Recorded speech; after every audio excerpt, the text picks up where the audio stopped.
Let's have another standing O for the Green Bay Packers, all right? Hey, there's two people, all right. You know, I feel like I already kind of know you because I spend so much time with your congressman on every given day. Aaron Schock is not only one of my workout buddies in the morning, he and I serve on the Ways and Means Committee. And I've got to tell you, that man has more talent in his pinky on any given Wednesday than most people have their entire life and their entire body. He is one of the most talented people we have in the Republican caucus in our Congress. And so you've got bright days ahead with your congressman. I understand Bobby had this area and then Aaron received it in redistricting. The other reason I feel like I know you well is this is really good deer country. I'm a big bow hunter, and we've got Buffalo and Trempealeau counties, which are Mississippi River counties. In Wisconsin, you have Adams and Pike counties, which are sort of the famous bow hunting counties down here. And I'd like to think we kill bigger bucks than you do, but I think we're probably kind of tied here.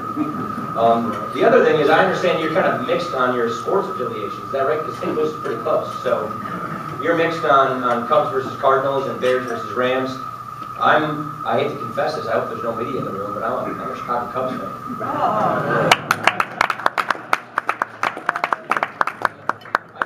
I grew up, see, Janesville, Wisconsin is just upstream, up on the Rock River, 15 miles north of the Illinois-Wisconsin border. I live about a half hour north of Rockford. And so, growing up there, when the TV channels were 2 through 13, channel number 9 was WGN. So it was easier to get a Cubby game than it was to even get a Brewer game growing up. So I really grew up, and I'm still waiting for that pennant. Maybe in my lifetime, you know, I don't know. But first of all, it's just really nice to be here. And I just want to thank you on behalf of Governor Mitt Romney. Thank you for coming and helping the cause. Thank you for helping the team. You know why? This is the most important election in our lifetime. It doesn't matter what generation you come from. This one is it. It's not because of the personalities involved. It's not necessarily because of the political parties. It's because of math, basically.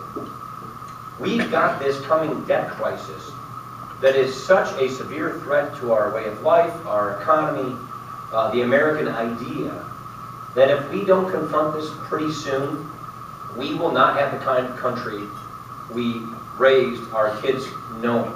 We will not have the kind of country that our founders created, that our veterans fought for. And if you want to think about what the American idea is, it's not that hard to put it into mind. Because our founders made it really clear in the Declaration of Independence. Our rights come from nature and God, according to the Declaration, not from government.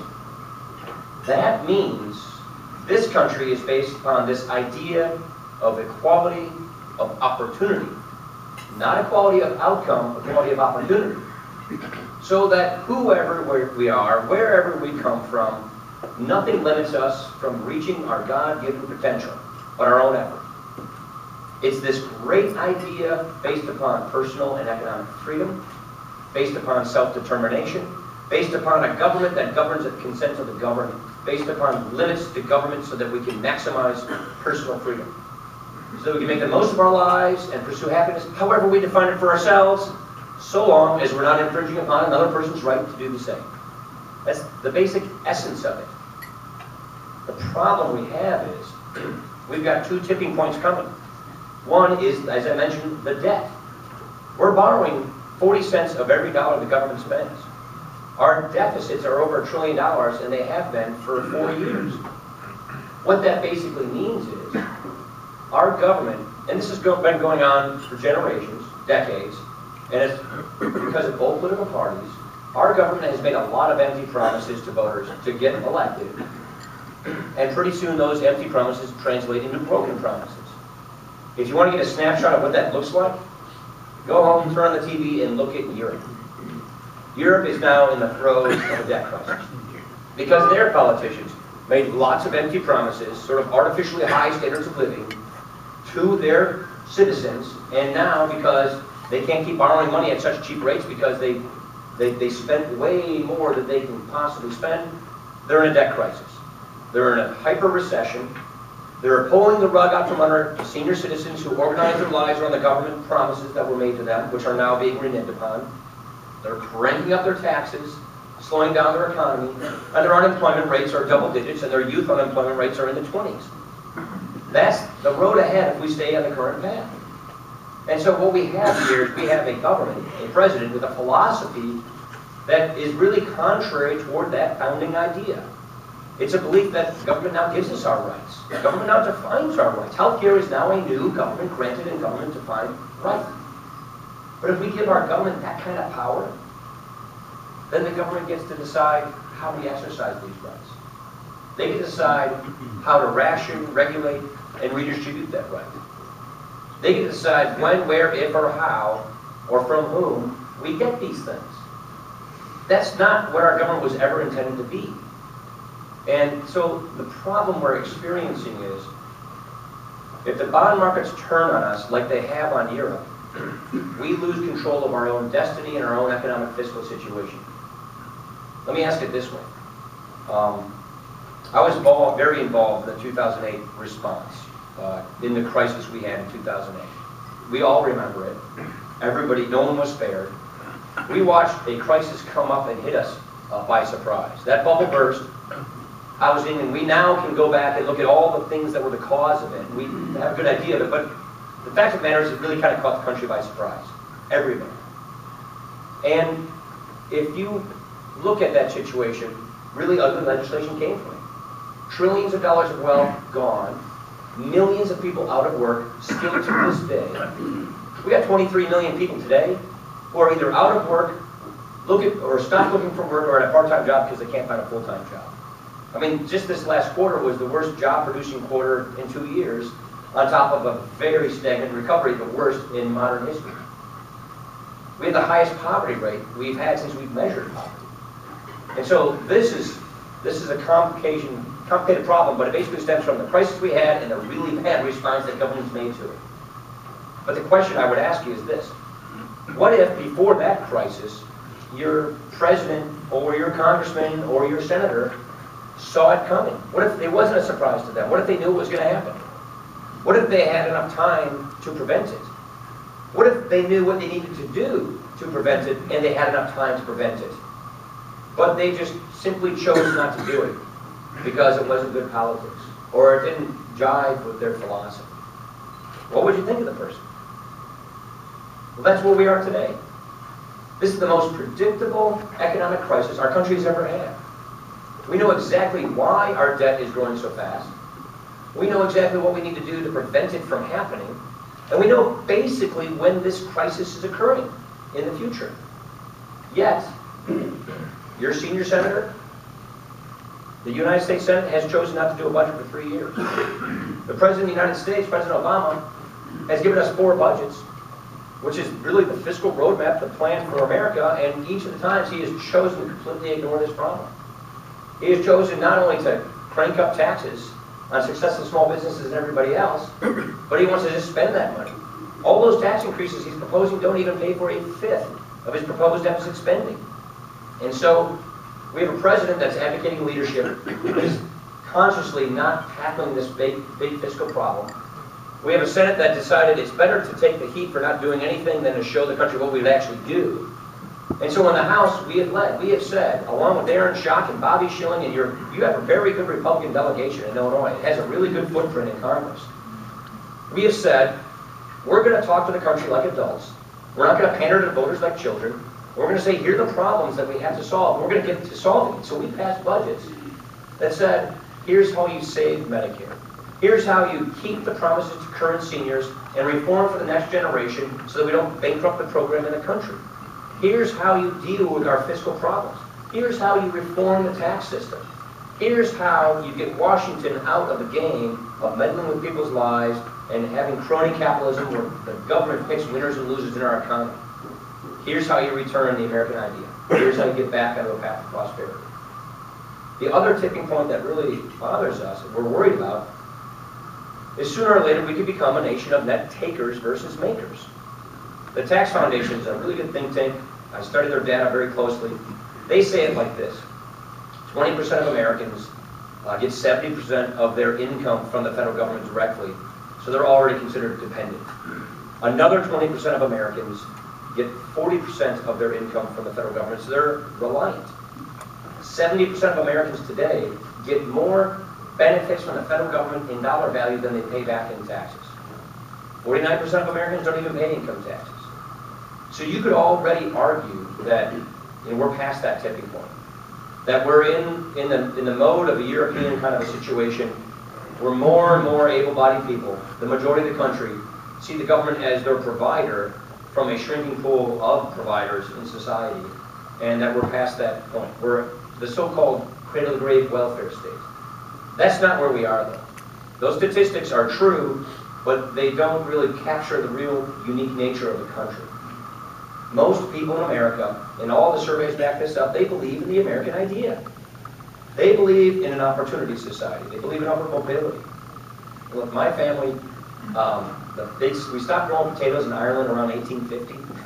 Then they went, like, my ancestor got on a train, or got on a boat, then to Boston to a train, and worked his way toward Janesville, Wisconsin. He looked around, and it looks just like this area. He looked around in the summer, he said, this looks like Ireland. Then came winter. And he said, oh crap, but he bought the farm. And we've been there ever since. And every generation, we start off as farmers, then earth movers, and now we're doing all sorts of different things. Every generation works hard, so the next one's better off. And you make something of your life. Most people believe in that in America. That sort of manifest destiny. That opportunity society, that entrepreneurial capitalism. So most people believe that. But the problem, my fear is, look, in Janesville, we lost our General Motors plant. We used to build Suburbans and Tahoes, big plant we had up there. A lot of my buddies I went to high school with worked there. And, my friends, their dads worked there, so they basically thought, I can have this job for the rest of my life. It's a really good job. I have a great living. I can, have a nice life. Society doesn't work like that anymore in the 21st century. And so a lot of my buddies, who didn't take high school all that seriously at the time, are now in their early 40s without a good job, without a job. And so they're at that stage in life trying to rethink things. Now, most of them are going back to school to get a new skill so they can get back on their feet and be really happy. And it's exciting to see that actually happen. But my fear is if we keep this going as it is, we re-elect this president, we keep the Senate like it is, and we keep this stagnation, we keep this taker society momentum going, and eventually people are just going to give up on the American idea. They'll throw in the towel and they'll say, okay, government, take care of it. And that's where we will hit the tipping point where we're kind of a European cradle-to-grave welfare state. That's why this election is the election. It's basically a choice of two futures. Do you want the American idea, that opportunity society with the safety net that's there for people who can't help themselves or for people who are temporarily down on their luck, which is what we have, what we want?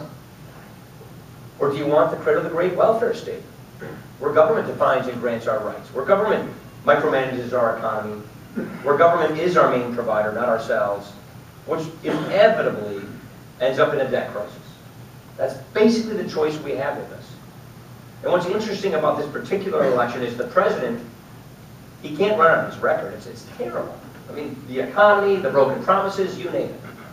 And he chose, after Aaron and myself and Bobby, and we came in the majority, he chose, not like Bill Clinton, to sort of moderate, and they call it triangulate, and move to the middle. He went hard left. So if he can't run on his record, and if he's not moderating and changing his tune and staying hard left, what has he got left? He's going to have to divide and distort in order to distract this country to win this election. That's why all this class warfare. That's why this kind of rhetoric, which preys on people's darker emotions of fear, envy, and anxiety. That's why pitting people against each other, slicing people into groups and segments in society, hoping that your coalition is big enough to win. It's hardly unifying. It's hardly the hope and change we thought we would get in 2008. And it's not what America's all about. And so that's what we're going to have to endure through this kind of campaign. And I think it's going to work out pretty well, because you know what? We don't want to be talked to as if we're victims of circumstances outside of our control, stuck in our current station in life, fixed in some class. And there's nothing we can do about it but for government to help us. We believe in the American idea. We believe in the opportunity society. We want to turn it back on. The great news about all this is Mitt Romney has given us a very clear plan. We've passed it in the House. We have said to the country, here's exactly what we need to do to get this thing turned around, to grow this economy, to get our debt under control, to keep and honor our commitment to our seniors. And we just have to elect the right government in order to put this in place. And if we do that, America will be the port of the storm in the global economy. America can be back on top. America can grow. We can have a renaissance. I'll finish with this. It's not unlike what we just dealt with in Wisconsin, what you're going to have to deal with in Illinois. Look, we always have these jokes, you know, Flatlander and Bears jokes. And by the way, I have lots of good Jay Cutler jokes if you want to test them out. But what really matters is we need a strong Illinois, because we're all in this thing together. We're the same region. You know, I just live a few hours north of here. And in 2010, the Republicans in Wisconsin said, our state's a mess. It's taxing businesses out of here. And even with all these tax increases we put in place over the last 8 years, we still have big deficits. And so our governor and the people running for state legislature said, you know what? Public employees should pay something for their health and retirement benefits just like everybody else does. And these rules, these interest groups that are killing and crippling school reform, that are making it impossible for inner city kids in Milwaukee and Racine to actually get on to a life of self-sufficiency, are strangling our state's youth. And so we ran on reforms, and guess what? We won and implemented those reforms. And so what descended upon Madison, what descended upon Wisconsin over the last year was about $80 million of money from public employee unions from around the country to try and take back our state legislature, to try and take back our state Supreme Court, to try and recall our governor. None of them worked. Because our state, the people of Wisconsin who are busy in their daily lives said, you know what? These guys said this is what they were going to do. I agree with it. And then, by golly, they went and did it. That's what we did, and now we have a surplus, and now we have a good business climate, and now we're back on the road to recovery. You're going to have to do that here in Illinois. You don't have the kind of government you need to fix your problems. So even though I'm a federal guy, I think I really care because, you know, I'm a state line. And what we're trying to do nationally is the same thing. Here, it is your choice. What kind of country do you want? What kind of people do you want to be? Which of these two choices, two futures do you want? Here's our plan. Here's our vision on how to get back. And if we then win this election, then we have the mandate. Then we have the signal from the people. Then we have the moral obligation to put this in place. And then we save America in 2013. That's my story, and I'm sticking with it. Thanks for listening.